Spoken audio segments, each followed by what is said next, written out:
السلام علیکم ورحمۃ اللہ وبرکاتہ۔ محترم بھائیوں، بزرگوں اور دوستوں،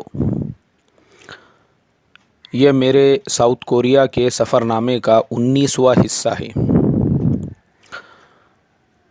18ویں حصے کے آخر میں نے بتایا تھا ہم لوگ سیول سے پوہانگ کے لیے نکلے۔ چونکہ سیول جو ہے وہ ساؤتھ کوریا کے بالکل ویسٹ میں ہے، سمندر کے کنارے، اور پوہانگ جو ہے وہ ایگزیکٹ ایسٹ میں ہے، اور وہ پورا سفر نامہ میں 17ویں اور 18ویں حصے میں بتا چکا ہوں۔ تقریباً عصر اور مغرب کے درمیان کا وقت ہوگا، ہم لوگ پوہانگ پہنچ گئے۔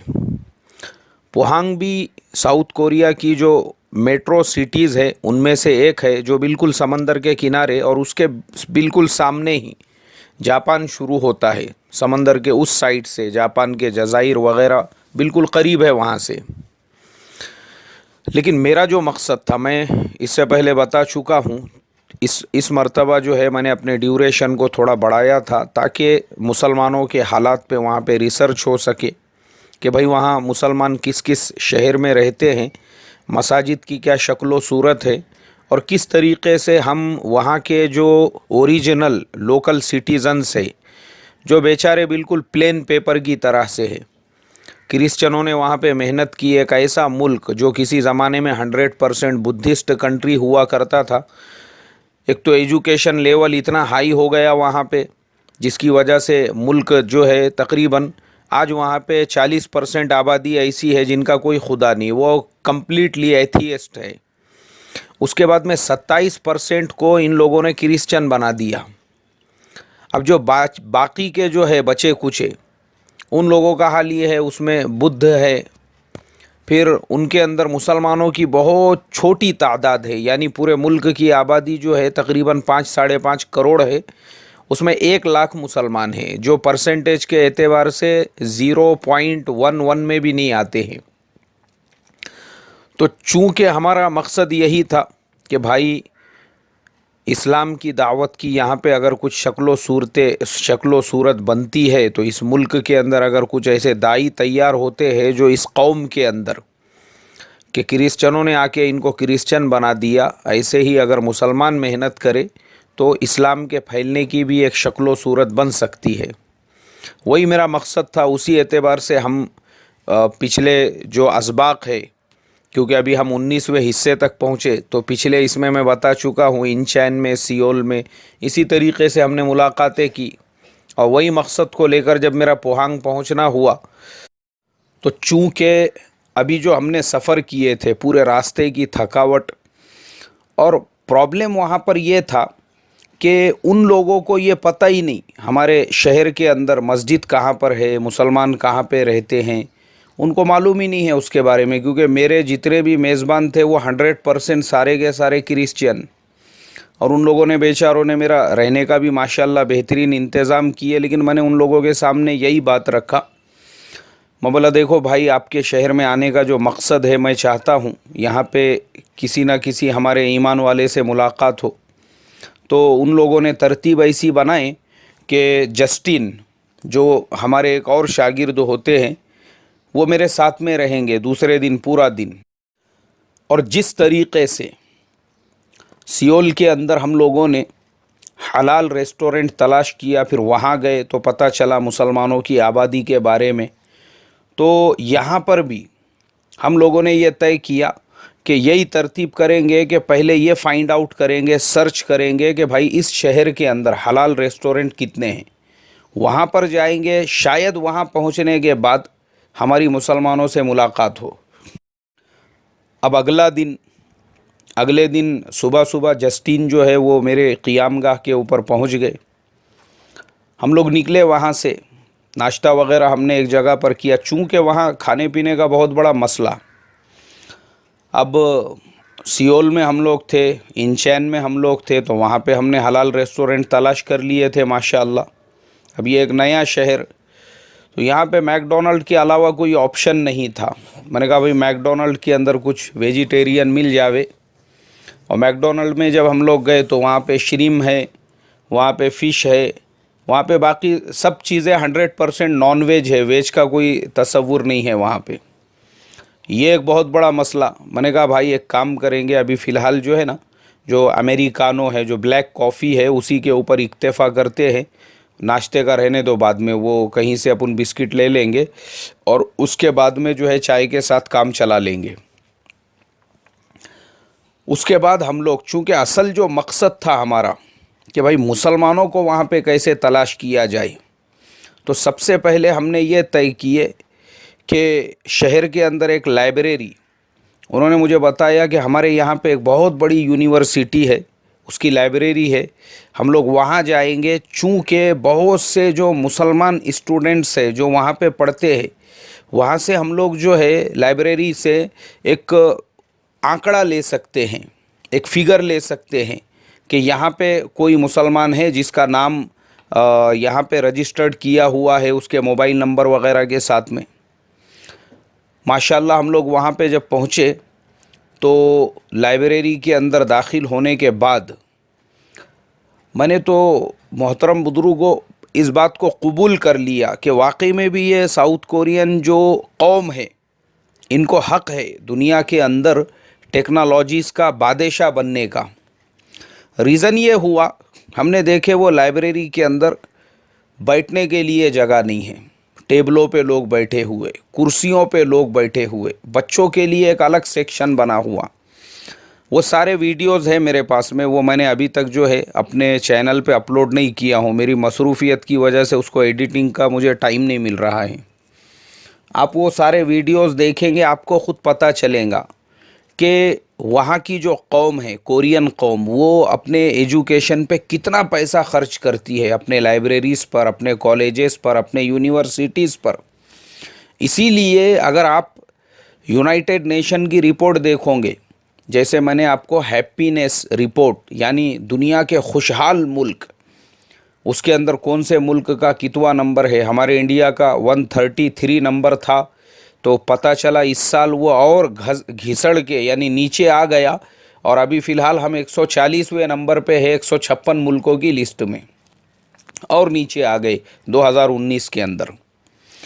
ایسے ہی یونائٹڈ نیشن جو ہے نا، جو ٹیلنٹڈ اسٹوڈنٹس ہے پوری دنیا کے اندر، کہ پوری دنیا میں کون سا ملک ہے جہاں کا اسٹوڈنٹ سب سے زیادہ بریلینٹ، انٹیلیجنٹ اور پڑھنے کے اندر بالکل 100% اپنا دے کر اپنے تعلیم پہ پورا دھیان دینے والا اور سب سے بریلینٹ اور ہوشیار، تو آپ کو پتہ چلے گا ساؤتھ کوریا پہلے نمبر پہ.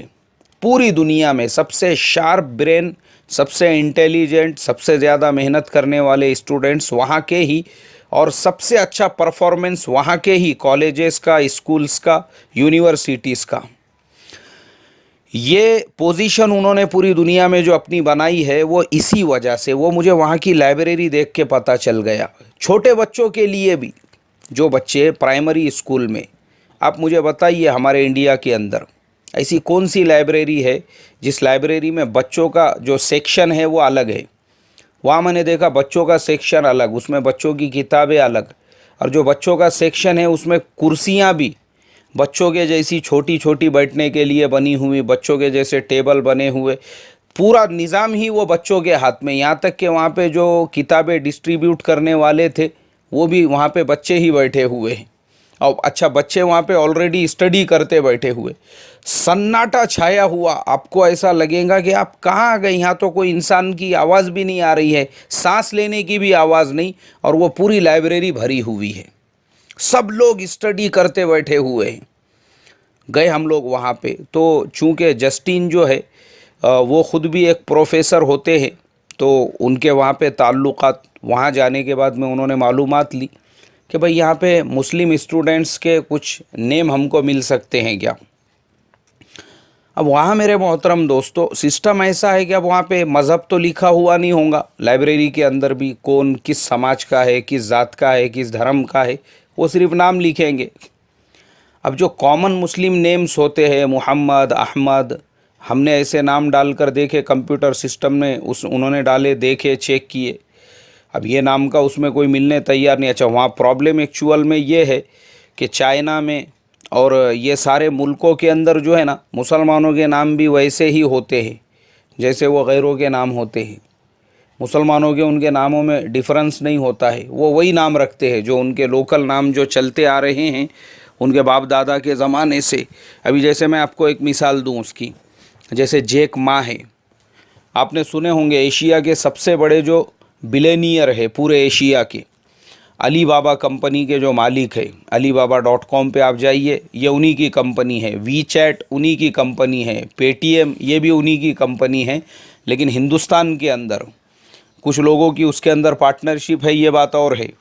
اس کے علاوہ اور بھی بہت سارے ان کے پروڈکٹس ہیں جو خاص طور پہ چائنا میں اور دنیا کے دیگر علاقوں کے اندر چلتے ہیں۔ تو وہ جو جیک ما ہیں، ہم لوگ نام سنیں گے تو ہم کو لگیں گا یار یہ تو کوئی عجیب نام لگ رہا ہے، لیکن وہ بھی مسلمان ہیں۔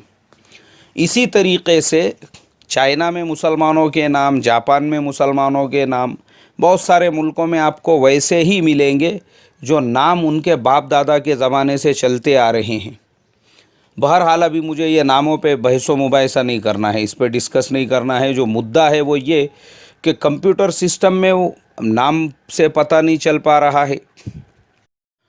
اب چونکہ لائبریری میں ہم لوگ آ ہی چکے تھے، میں نے کہا یار پتہ کریں گے اسلامک بکس، ہسٹوریکل بکس وغیرہ ان کے پاس میں ہے یا نہیں۔ تو میں نے وہ لائبریرین سے کہا، میں نے کہا excuse me sir, could you show me some Islamic books, historical and translated Quran and any other books? No problem. As you wish, you can show me something. تو وہ جو ہے ہم لوگوں کو ایک سیکشن کی طرف لے کر گئے، تو ایک جگہ پہ اسلامک بکس کے لیے بھی انہوں نے ایک جگہ بنائی ہوئی تھی۔ لیکن میرے محترم دوستو، افسوس ہوا مجھے دیکھ کر، قرآن پاک جو ہے وہاں پر جو ٹرانسلیٹڈ رکھا ہوا ہے انا للہ و انا الیہ راجعون، وہ باطل فرقے کا، احمدیہ جو طبقہ ہوتا ہے قادیانیت والا، ان کا ٹرانسلیٹڈ قرآن رکھا ہوا ہے۔ اس کے بعد میں جو دو چار کتابیں بھی اسلام کے بارے میں رکھی ہوئی ہے، وہ پتہ نہیں ہے کہ کون سے آتھر ہے، پہلی مرتبہ ان کے نام سننے کے لیے ملے۔ تو میں سوچنے لگا اے اللہ، یہ ہمارے جو بڑے بڑے مسلم ممالک ہیں، جو اسلامک بکس جو ہے، بکس جو ایسی کتابیں جو تبلیغ کے کام آ سکے، جیسے مثال کے طور پہ مولانا کلیم صدیقی صاحب کی جو کتاب ہے وہ اسلام کی تبلیغ کے لیے سب سے بہترین کتاب، آپ کی امانت آپ کی سیوا میں۔ میرے پاس میں اس کا مراٹھی، انگلش، اردو، ہندی، میں اپنے پاس میں سب ورژن رکھتا ہوں تاکہ مجھے PDF میں کسی کو بھیجنا پڑے میں فوراً بھیج سکوں۔ لیکن وہاں پہ مجھے ویسی کتاب نہیں نظر آئی۔ اور جو ہمارے بڑے علماء ہیں، آج میرے محترم بزرگوں، دیکھو میں آپ کو بتاتا ہوں، میری بات تھوڑی شاید کڑوی لگیں گی لیکن یہ بات بالکل برحق ہے۔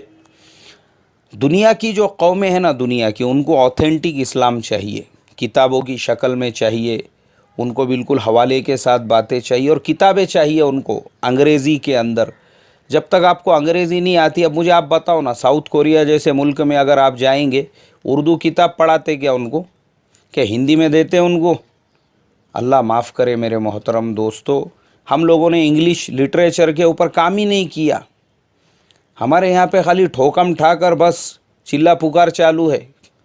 ہم اگر لٹریچر پہ یہ دھیان دیتے، خود ارے ہمارے اپنے ملک کے اندر آگرہ میں تاج محل دیکھنے کے لیے لاکھوں لوگ دنیا بھر سے آتے ہیں، اگر ہمارے پاس انگریزی کے اندر کچھ ایسی ترتیب اور شکل بنتی، ان تک اسلام کی تبلیغ پہنچائی جائے، کتنا بہترین طریقے سے ہم کام کر سکتے ہیں۔ مگر چونکہ ہم لوگوں نے کبھی اس پہ دھیان ہی نہیں دیے، کیونکہ ہمارے یہاں پہ ابھی اپنی مارا ماری چالو ہے، کھنڈو لال، بنڈو لال، دگڑو لال، پھتو لال کی۔